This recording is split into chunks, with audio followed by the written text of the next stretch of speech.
The torpedo struck at exactly 2:47 a.m. Lieutenant Commander James Parker felt the USS South Dakota lurch violently beneath his feet as the explosion tore through the darkness of the Pacific Ocean. Alarms screamed through every corridor of the massive battleship. Men scrambled from their bunks, half-dressed, terror written across their faces. The smell of burning oil and seawater filled the air as emergency lights flickered on and off like dying fireflies. All hands to battle stations. This is not a drill. The captain's voice crackled through the intercom, barely audible over the chaos. Parker grabbed onto a railing as another explosion rocked the ship. Through the porthole, he could see the silhouettes of Japanese destroyers circling like sharks around wounded prey. Tracer fire lit up the night sky in deadly arcs of red and orange. This wasn't supposed to happen. The South Dakota was meant to be invincible, America's secret weapon in the Pacific theater. But now, dead in the water with her systems failing one by one, she was about to become a floating tomb for over 2,000 men. "Sir, we've lost power to the main batteries." Ensign Tommy Walsh shouted, his young face pale with fear. "We can't fight back." Parker's mind raced. Somewhere in these dark waters, the pride of the Japanese Navy was closing in for the kill. And the worst part? Nobody back home even knew the South Dakota existed. If they sank tonight, they would disappear without a trace. Just another unnamed casualty in a war that seemed to have no end. But this ship had secrets. Secrets that could change everything about how this war was fought. And Parker wasn't about to let those secrets sink to the bottom of the Pacific without a fight. The question was simple and terrifying at the same time. Could they survive the next 5 minutes? 6 months earlier, Parker had received orders that changed his life forever. He stood in a briefing room in Pearl Harbor, still recovering from the devastating attack that had brought America into the war. Admiral Chester Nimitz himself stood at the front of the room, his weathered face grave as he addressed the assembled officers. "Gentlemen, what I'm about to tell you is classified at the highest level," Nimitz began. "The USS South Dakota is not just another battleship. She represents a new generation of American naval power. Fast, heavily armored, and equipped with radar systems the enemy has never encountered. Your mission is to take her into combat and prove that American engineering can match anything the Japanese or Germans can throw at us." Parker remembered feeling a surge of pride mixed with apprehension. He'd grown up in a small town in Indiana, never imagining he'd one day serve on one of the most advanced warships ever built.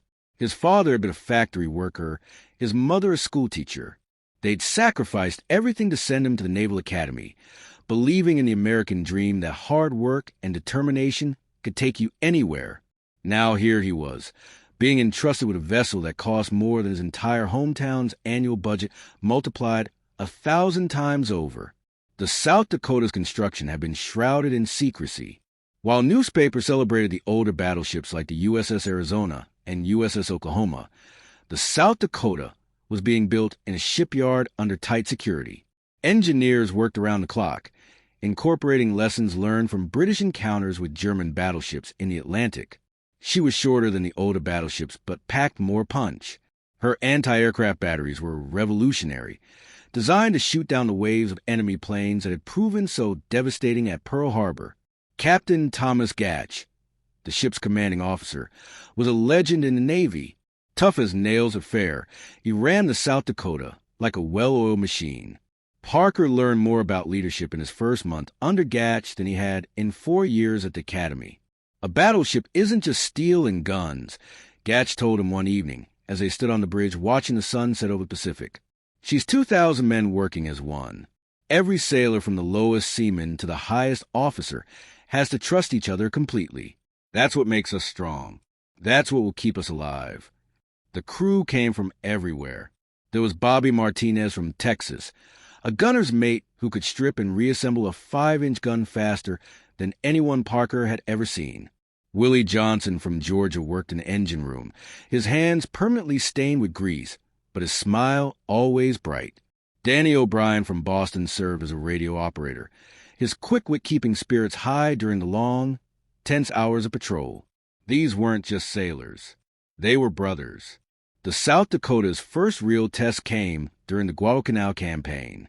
The Japanese were determined to retake the island, and American forces were stretched thin trying to hold it. The South Dakota was ordered to join a task force protecting the Marines on shore from Japanese bombardment. Parker would never forget his first night battle. The darkness was absolute, broken only by sudden flashes of gunfire and searchlights sweeping across the water. The South Dakota's radar picked up enemy ships before they could see her, giving the Americans a crucial advantage. But war is never clean or simple.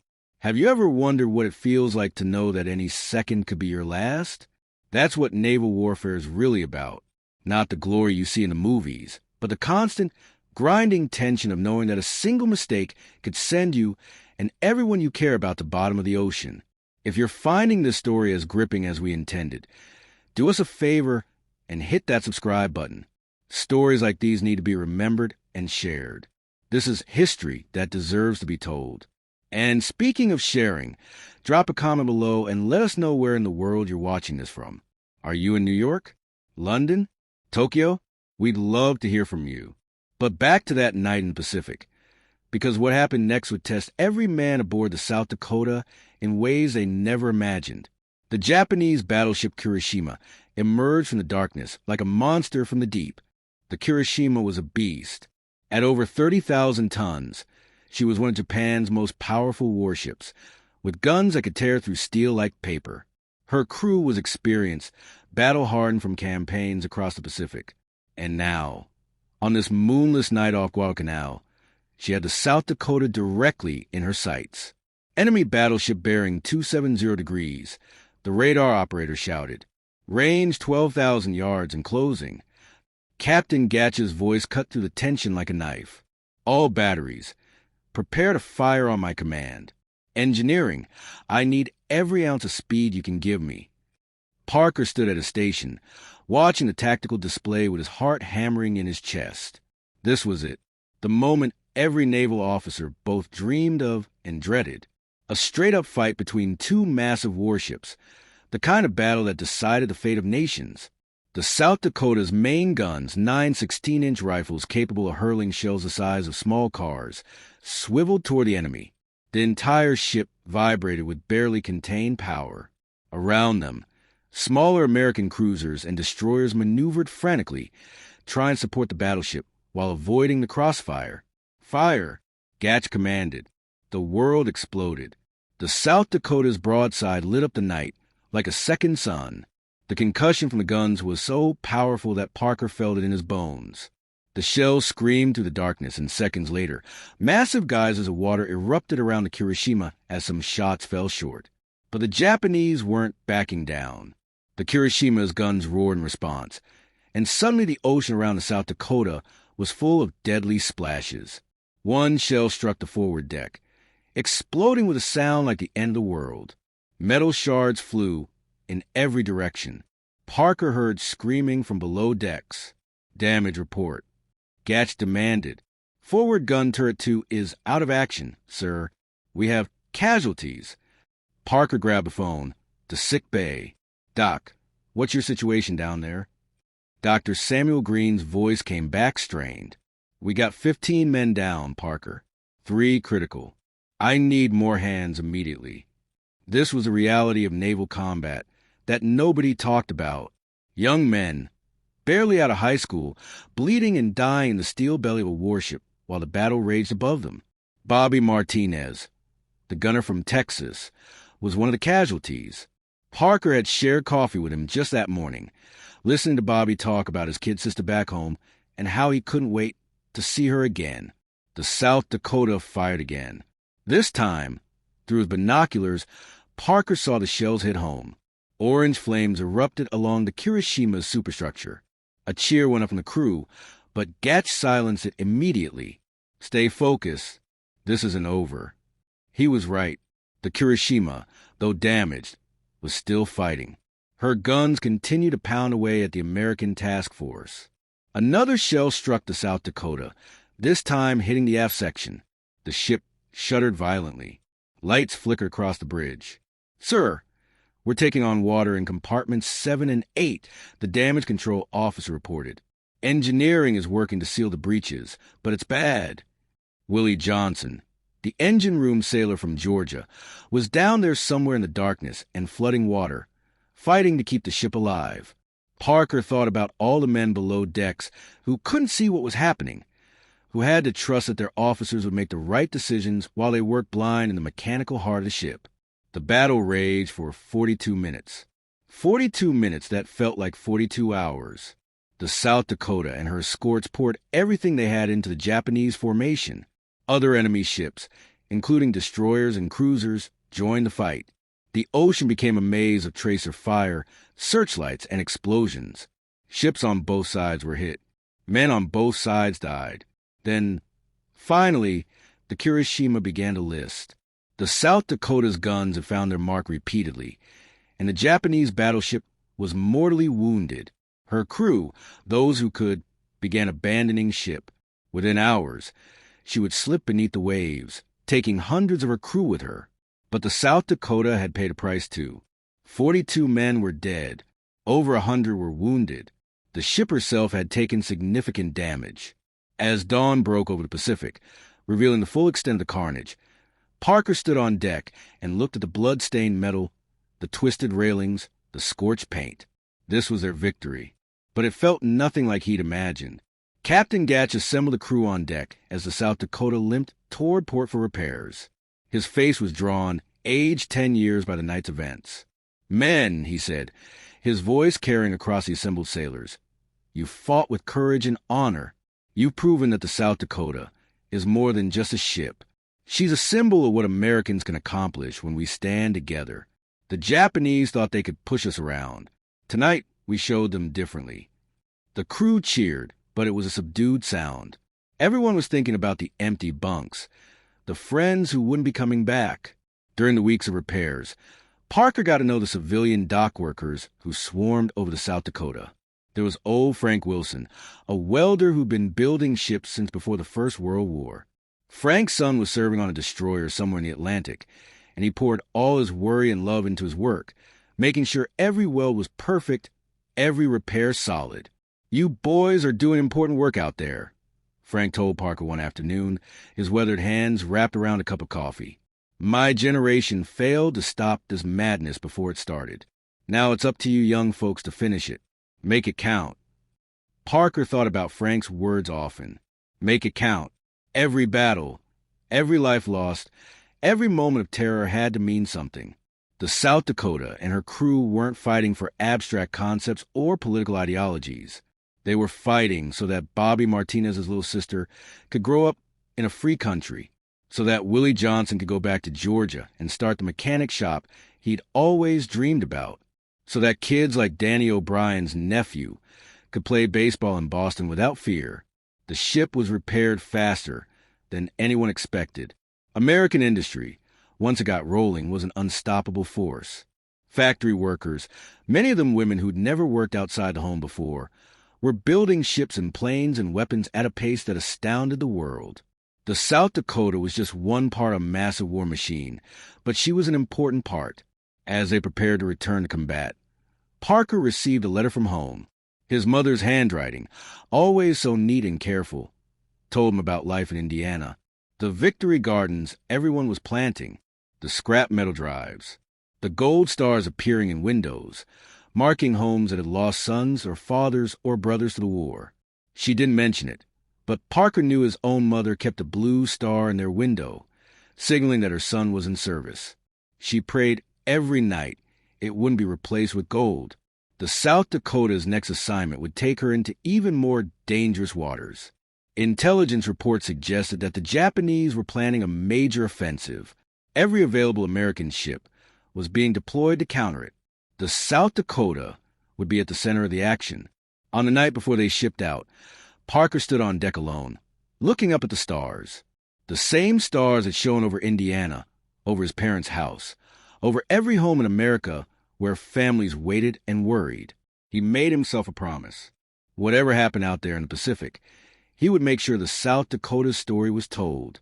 These men, this ship, they deserved to be remembered. But he had no idea that within weeks, the South Dakota would face a crisis that would make the battle with the Kirishima look like a training exercise. a crisis that would expose a fatal flaw in the ship's design and nearly destroy everything they'd fought for. The countdown to disaster had already begun. The Solomon Islands looked peaceful from a distance. Lush green mountains rising from crystal blue water. White beaches that could have been postcards from a tropical paradise. But Parker knew better. Those islands were soaked in blood. American and Japanese forces had been fighting over them for months, and every palm tree could hide a sniper. Every beach could become a killing ground. It was November 1942, and the South Dakota was part of a task force protecting another crucial supply convoy to Guadalcanal. The Marines on that island were barely holding on, fighting not just the Japanese, but also malaria, dysentery, and the constant threat of starvation. If this convoy didn't get through, those Marines would be overrun. The convoy had made it through the first 2 days without incident, but everyone knew the Japanese wouldn't let them reach Guadalcanal unopposed. Intelligence suggested a major enemy fleet was gathering to the north. Admiral Willis Lee, commanding the task force from the battleship USS Washington, ordered all ships to maximum alert. Parker had come to respect Admiral Lee. Unlike some of the older officers who'd learned their trade in peacetime, Lee understood that this was a new kind of war. Technology mattered as much as tradition. The South Dakota's radar systems gave him an edge, but only if they used them correctly. Mr. Parker, Captain Gatch called from his chair on the bridge. What's your assessment of the radar contacts? Parker studied the screen. Multiple contacts bearing north-northwest, sir. Range approximately 35 miles. Speed and heading consistent with a Japanese surface action group. Gatch nodded grimly. They're coming for us. Pass the word. All hands to battle stations. The familiar alarm rang through the ship. Men who'd been trying to catch a few hours of sleep scrambled to their posts. In the galley, Seaman Eddie Cooper from Philadelphia was forced to abandon the stew he'd been preparing for dinner. In the engine room, Willie Johnson and his team began coaxing every bit of power from massive turbines. Up in the fire control center, Danny O'Brien and his fellow radio men hunched over their equipment, coordinating with the other ships in the task force. As darkness fell, the tension became almost unbearable. This wasn't like the battle with the Kirishima. That had been chaotic, but straightforward. Tonight, they were facing an entire Japanese fleet, including multiple battleships. The odds weren't good. Signal from Washington, sir. The communications officer reported. Admiral Lee orders us to form on his starboard quarter. We're to engage any enemy ships that break through the destroyer screen. The next few hours passed in agonizing slowness. The South Dakota steamed to the darkness, her crew silent and focused. Every man knew what was at stake. If they failed tonight, the Marines on Guadalcanal were finished. And if Guadalcanal fell, the entire strategic situation in the Pacific would shift back in Japan's favor. At 11:17 p.m., all hell broke loose. The destroyer screen ahead of them made contact with Japanese ships. Suddenly, the night was full of gunfire and explosions. Parker watched the radar screen as friendly and enemy contacts merged and separated in a deadly dance. Ships were being hit. Ships were sinking. And through it all, the South Dakota pressed forward. Then disaster struck. Sir, we've lost power. The chief engineer's panicked voice crackled over the intercom. Complete electrical failure. All systems are down. Parker felt his blood turn to ice. Everything went dark. The radar screens died. The gun directors went offline. Even the emergency lights flickered and failed. The South Dakota, one of the most advanced battleships in the world, was suddenly blind, deaf, and helpless in the middle of a naval battle. Get those systems back online now. Gatch roared. Engineering! I don't care what you have to do. We need power. In the engine room, Willie Johnson and his team worked frantically in almost complete darkness, using flashlights to trace the electrical fault. The problem was in the switchboard, a cascade failure that had knocked out every system simultaneously. It was a design flaw that nobody had anticipated, and now it was going to get them killed. Contact! Enemy searchlight bearing 090 degrees. A lookout screamed. Parker's heart sank. A Japanese ship had spotted them. In seconds, their position was illuminated by multiple searchlights. The South Dakota, visible to every enemy ship in the area but unable to fight back, had become a target in a shooting gallery. The first salvo hit the superstructure. The explosions were deafening. Metal screamed as shells tore through bulkheads and equipment. Parker was thrown against the bulkhead, his head ringing from concussion. Around him, men were screaming, injured or dying. Another salvo, and another. The Japanese were pouring fire into the helpless battleship. In the span of just a few minutes, the South Dakota took 42 hits. Shells destroyed gun mounts, started fires, and killed dozens of sailors. Captain Gatch, standing exposed on the bridge wing to get a better view, was hit by shrapnel. He staggered but remained on his feet, blood streaming down his face. "Keep working on that power," he shouted, refusing medical attention. "We're not finished yet." In sick bay, Dr. Green was overwhelmed. Wounded men were being carried in faster than he could treat them. His medical staff, including young corpsman Jake Miller from Ohio, worked with desperate efficiency, knowing that every second counted. Jake had volunteered for the Navy straight out of high school, wanting to serve his country. He'd imagined himself being a hero, but this wasn't heroic. This was nightmare. Up in the forward gun director, Chief Petty Officer Harold Benson from Maine was trying to manually aim the guns without electrical power. It was nearly impossible in the darkness, but Benson was a 20-year Navy veteran who'd served on battleships since before most of his crew were born. If anyone could do it, he could. The Japanese shells kept coming. One hit penetrated deep into the ship, exploding near a magazine. Only the quick thinking of a damage control party, led by Lieutenant Robert Hayes from Virginia, prevented a catastrophic explosion that would have destroyed the entire ship. Hayes and his men flooded the magazine, risking their own lives in the process. Parker, dazed and bleeding from a cut on his forehead, tried to maintain some sense of order on the bridge. But how do you command a ship that can't move, can't shoot, can't even see? Then, miraculously, the lights flickered back on. Willie Johnson had done it. In the chaos and darkness of the engine room, with shells exploding around him, he'd traced a fault and jury-rigged a solution. Power flowed back through the South Dakota systems. Radar screens lit up. Guns swiveled toward targets. Batteries released. Gatch ordered, his voice hoarse but strong. "Fire at will." The South Dakota's guns roared back to life. After 7 agonizing minutes of helplessness, the battleship could fight again. Her shells reached out into the darkness, finding Japanese destroyers and cruisers. The enemy's ships, surprised by the sudden counterattack, began to withdraw, but the damage was done. The South Dakota was badly hurt. 38 men were dead. 60 more were wounded. The ship was on fire in multiple locations, and they were still in the middle of a combat zone. "Mr. Parker," Gatch said quietly, his face pale from blood loss, "take us out of here.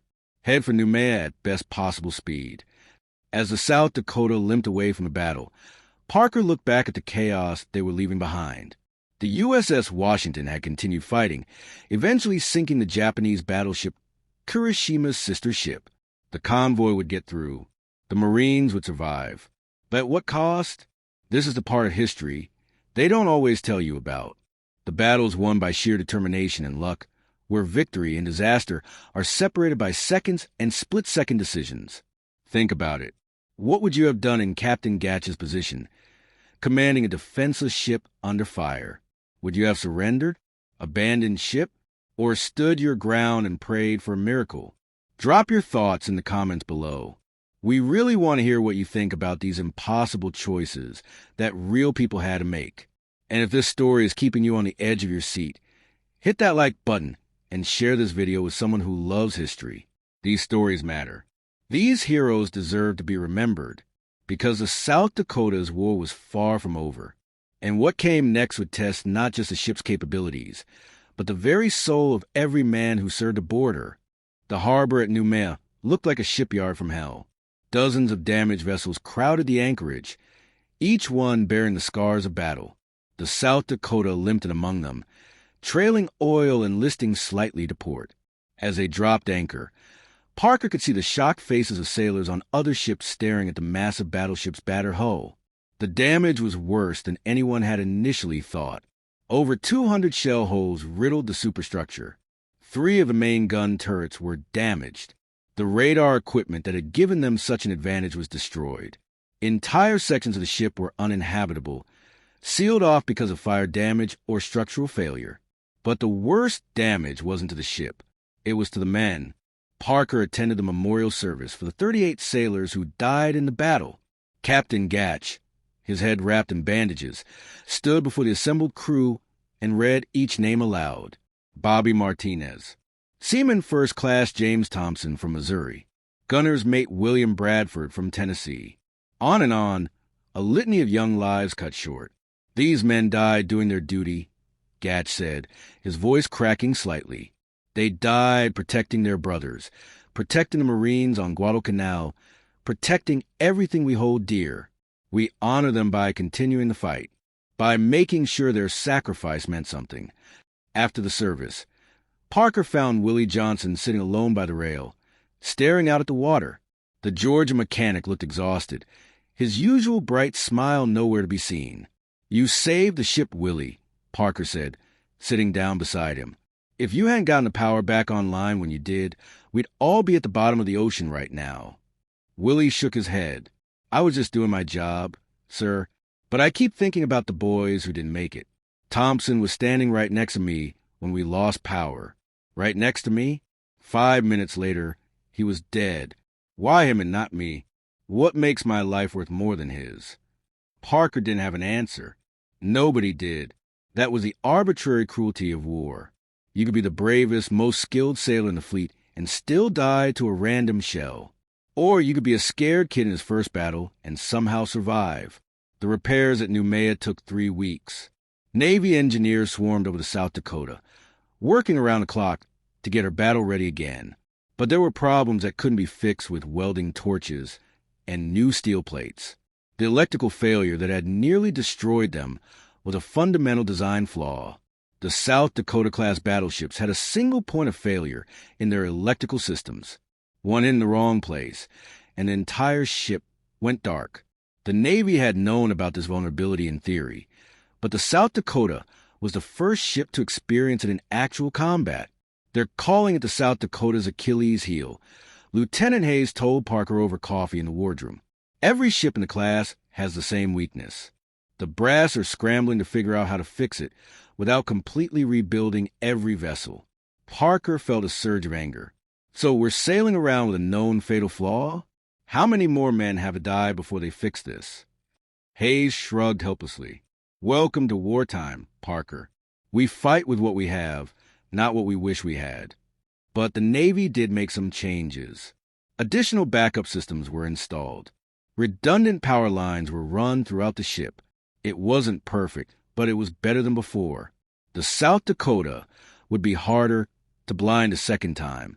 During the repair period, Parker got leave to visit the military hospital where the wounded crew members were recovering. Walking through those wards was one of the hardest things he'd ever done. Young men missing limbs, faces wrapped in bandages, eyes that had seen too much horror. Corpsman Jake Miller was there, his arm in a sling, but otherwise intact. "They're sending me back to the ship once this heals, sir," Jake said with forced cheerfulness. "Can't keep me down that easy." "You don't have to go back, Jake," Parker told him. "After what you've been through, nobody would blame you for taking a rear assignment." Jake's smile faded. "With respect, sir, yes they would. I'd blame myself. My buddies are still out there fighting. Doc Green needs help in sick bay. I'm not going to sit out the war in some safe hospital while my friends are risking their lives." That was the spirit Parker encountered again and again. These men had been through hell, but they wanted to get back to the fight, not because they loved war, but because they loved each other. The crew of the South Dakota had become a family, and families stick together. News from the war was a mixed bag. The Marines had held Guadalcanal, but at a terrible cost. In Europe, American and British forces had invaded North Africa, opening a new front against the Germans. The tide was beginning to turn, but everyone knew the war was far from over.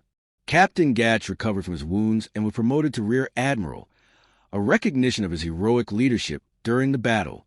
His replacement was Captain Edward Senn, a quiet officer with a reputation for thoroughness and attention to detail. Where Gatch had been inspirational, Sen was methodical. "Gentlemen," Sen told his officers at their first meeting, "the South Dakota has proven herself in combat, but we can't rest on past glory. Every day, we need to be better, sharper, more prepared. The Japanese aren't going to give us any second chances." Under Sen's command, the crew drilled constantly.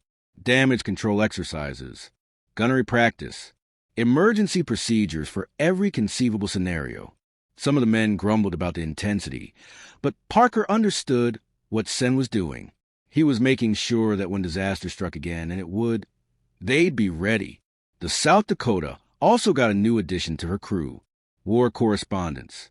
The Navy had decided that the American public needed good news, stories of heroism and victory to boost morale.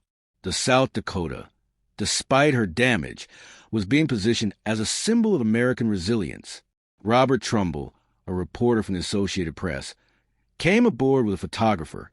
"Tell me about the battle," Trumbull asked Parker, his pencil poised over a notepad. "What was it like when the power went out?" Parker hesitated. How could he explain those 7 minutes of terror to someone who hadn't been there? The feeling of helplessness as Japanese shells tore into the ship, the screams of wounded men, the certain knowledge that they were all about to die. "It was the longest 7 minutes of my life," Parker finally said. "But our crew didn't panic. They kept fighting, kept working, kept believing. That's the real story. Not the ship, but the men who serve on her." Trumbull's article appeared in newspapers across America. "The battleship that wouldn't die," read the headline. Suddenly, the South Dakota was famous. Letters poured in from school children, from factory workers, from families who'd never heard of the ship before, but now felt connected to her story. One letter particularly moved Parker. It was from Bobby Martinez's little sister, Elena. She was 11 years old, and her handwriting was careful and precise. "Thank you for being Bobby's friend," she wrote. "He told me in his letters that you were all like brothers. I'm glad he wasn't alone. I'm glad he was fighting for something important. Please keep fighting so that other kids don't lose their brothers too." Parker kept that letter in his pocket through everything that came after. It reminded him why they were out here, what they were really fighting for. By January 1943, the South Dakota was ready for sea again. The crew stood on deck as they left Noumea Harbor, watching the repaired docks fade into the distance. They were heading north, back into combat zones, back into danger. But something had changed. The crew wasn't the same group of sailors who'd left Pearl Harbor months before. They'd been tested by fire and found themselves capable of extraordinary things. They'd lost friends, bled together, and survived when survival seemed impossible.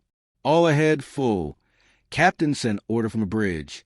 Set course for the Northern Solomons. As the South Dakota cut through Pacific swells, Parker stood on the bridge wing and thought about what lay ahead. More battles, more casualties, more moments of terror and triumph. But he wasn't afraid anymore. Not the way he'd been before. Fear was still there, but it was controlled, manageable. The South Dakota was heading toward her greatest challenge yet. Intelligence reports suggested the Japanese were planning a massive counteroffensive. Every available American ship was being deployed to stop them. And somewhere in those northern waters, an enemy force was gathering that would test everything the South Dakota had learned.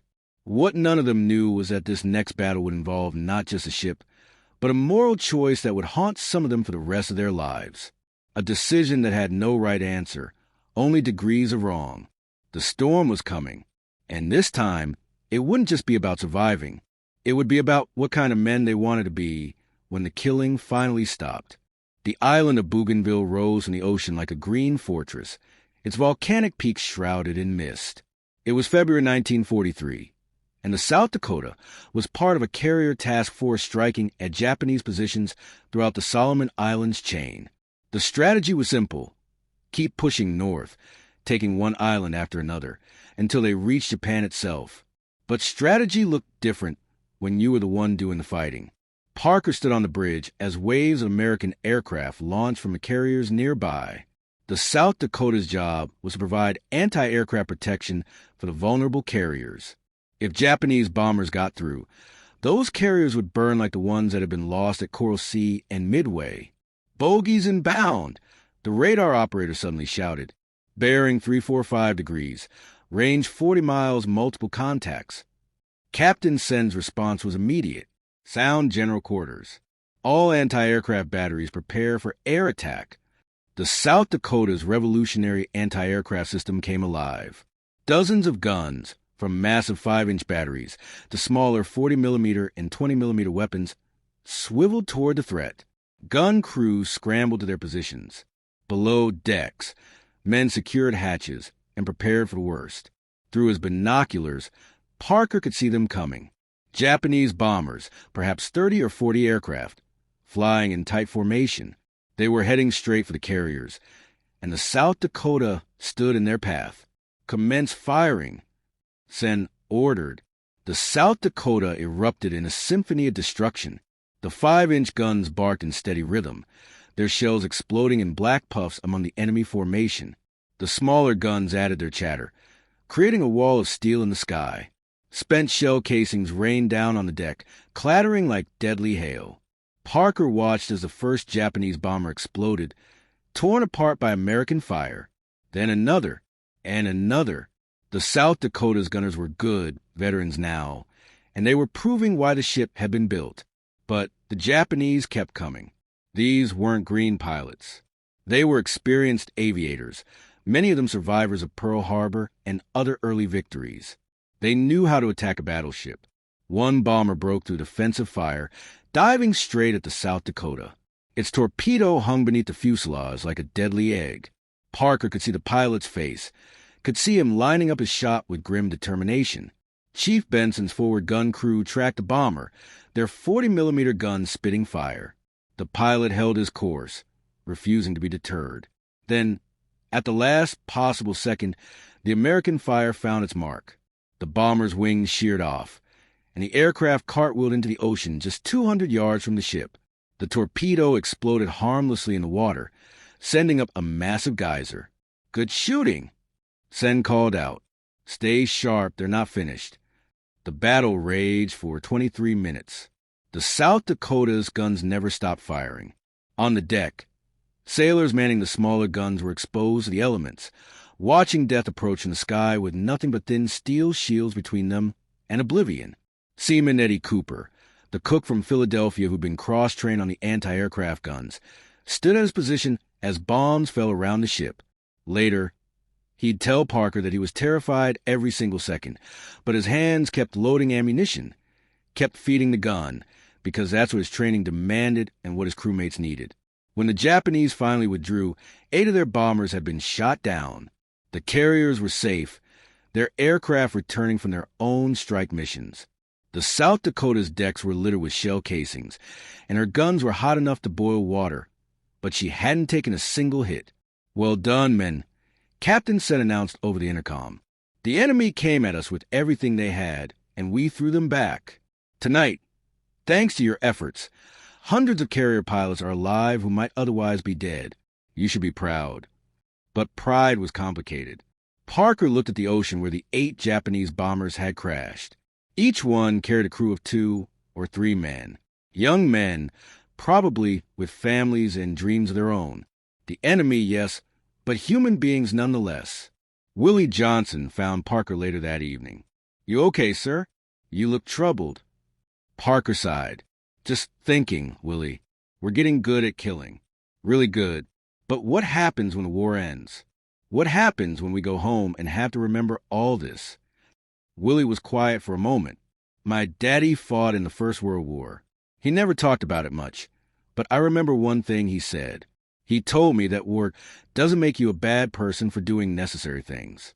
It makes you a bad person if you start enjoying it.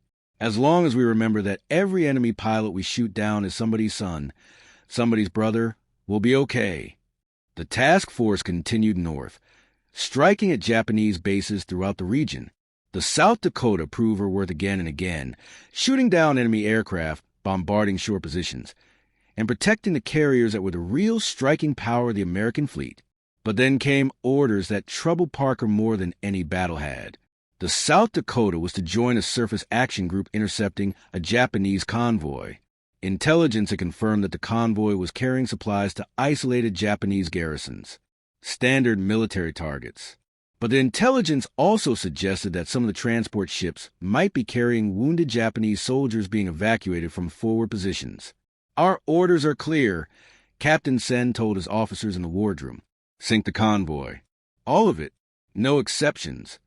Lieutenant Hayes raised his hand. "Sir, if some of those ships are carrying wounded men, isn't there some kind of protocol? Rules of war." Sen's face was grim. "The Geneva Convention requires us to rescue survivors after sinking a ship, if operationally feasible. But we're under no obligation to spare military transports just because they might have wounded aboard. The Japanese certainly didn't spare our hospital ships when they could sink them." Parker felt sick. He understood the logic. War was war. The Japanese garrisons needed those supplies to keep fighting.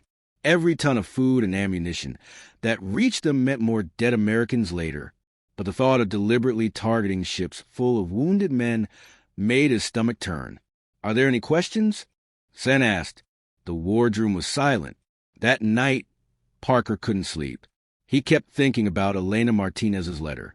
Keep fighting so that other kids don't lose their brothers too. Was this what Bobby had died for?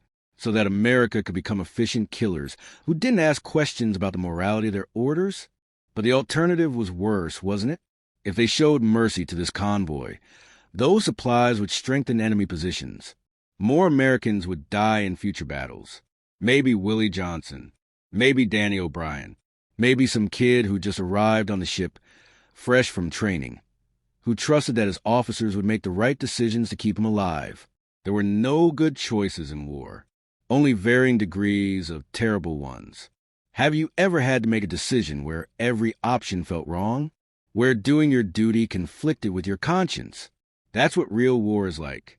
Not the clean, simple stories you see in movies, but the grinding moral complexity that soldiers face every single day. Think about it. If you were in Parker's position, knowing that showing mercy might cost American lives, but following orders meant potentially killing wounded enemy soldiers, what would you do? We'd love to hear your perspective in the comments below.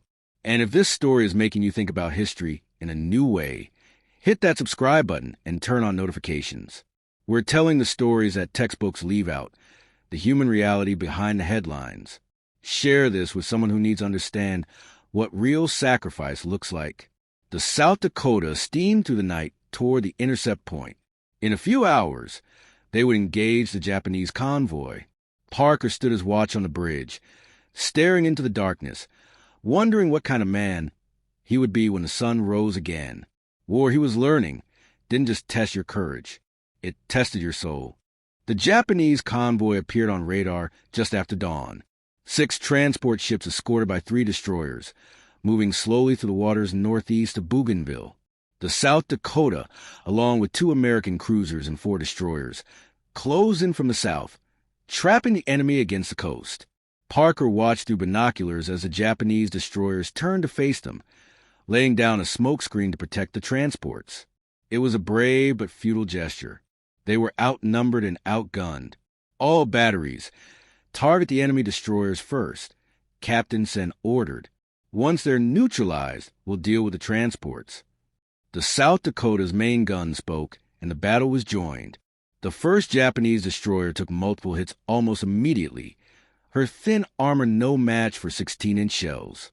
She exploded in a ball of flame, breaking in half and sinking within minutes. The other 2 destroyers fought desperately, launching torpedoes and firing their guns, but American firepower overwhelmed them. Within 20 minutes, all 3 were sinking or dead in the water. Now only the transport ships remained. They were fleeing, their engines straining to push them toward the coast where they might beach themselves and save at least some of their cargo. But they were slow, ungainly vessels never meant for combat. The American ships closed in like wolves on wounded deer. "Sir, we're receiving a signal from the lead transport," the communications officer said, his voice uncertain. They're surrendering. They're asking for mercy. They say they have wounded aboard." The bridge went silent. Everyone looked at Captain Sen. Sen's face was carved from stone. Do they have a white flag displayed? No, sir, just a radio message. Then they haven't formally surrendered. Continue the attack.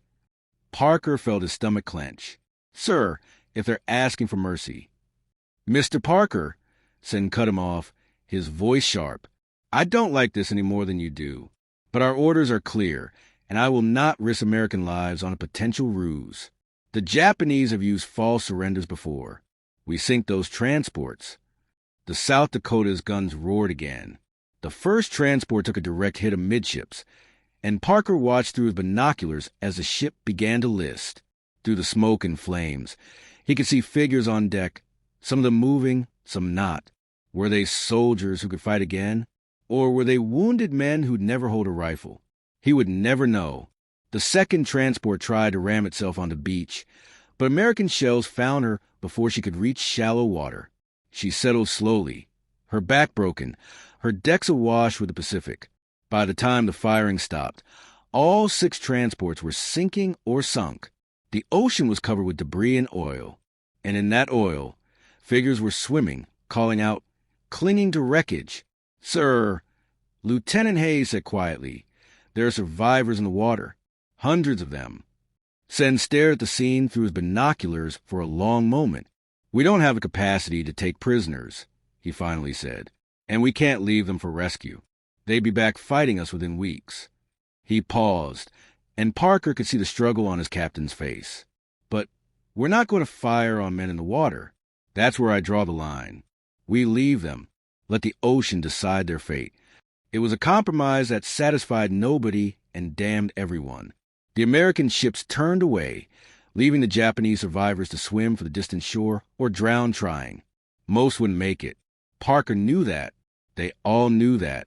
As the South Dakota steamed away from the carnage, Willie Johnson approached Parker on deck. The mechanic's face was troubled. That was rough, sir. Real rough. Those men in the water, we just left them. I know, Willie. I know. My daddy's words about not enjoying the killing? I don't think they cover this. We didn't shoot them directly, but we might as well have. Parker had no answer. What could he say? That following orders absolved them of responsibility? That was what the Germans would claim after the war, and history would judge them harshly for it. But what was the alternative? Mutiny? Allowing enemy forces to be strengthened with supplies? The crew was subdued for days after the convoy attack. Men went about their duties mechanically, speaking little, avoiding eye contact.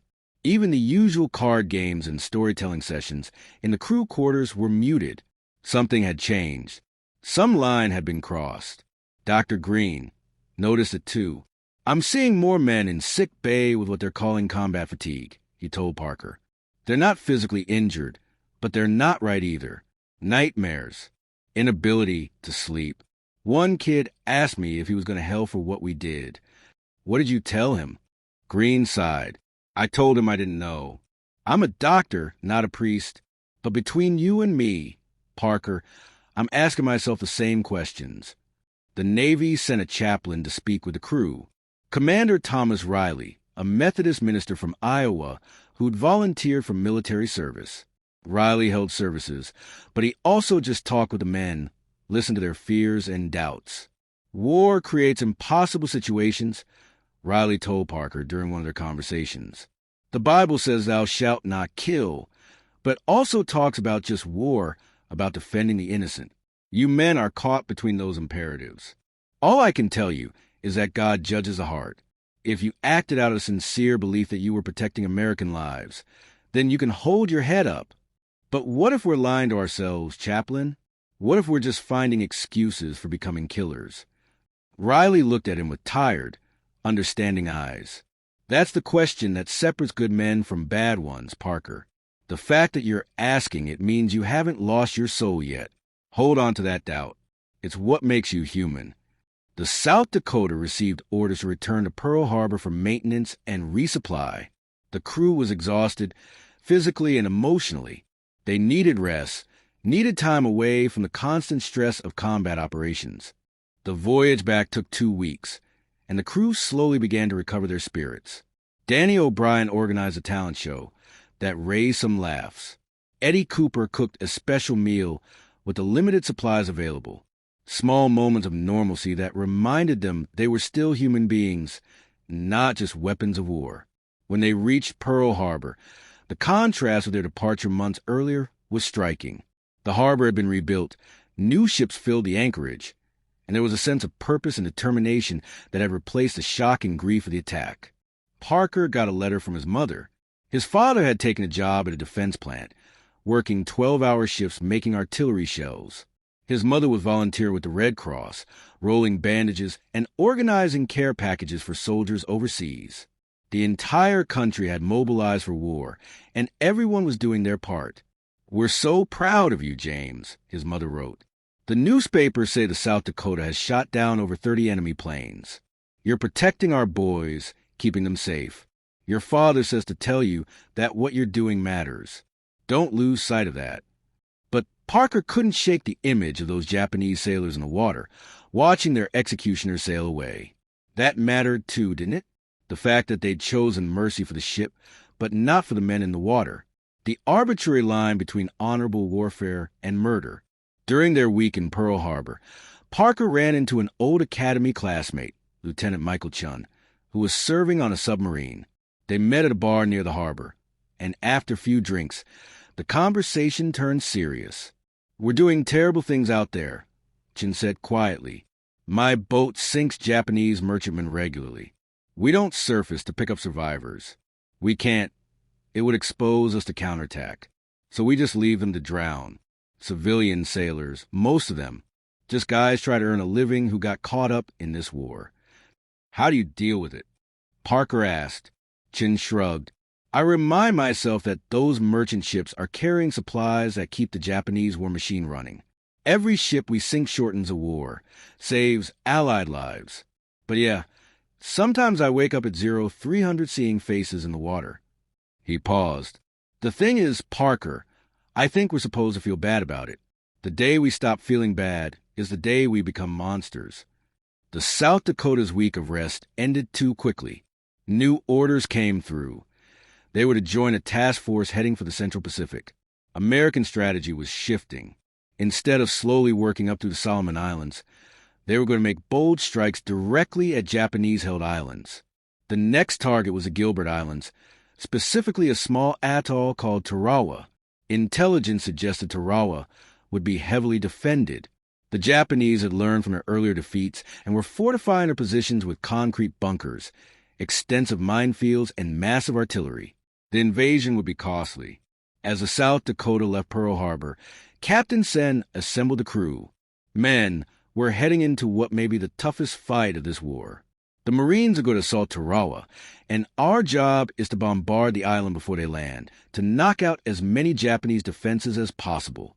Those Marines are counting on us to do our job right. We're going to save lives with our accuracy and professionalism." The crew cheered, but Parker noticed that the sound was different now. Less innocent enthusiasm, more grim determination.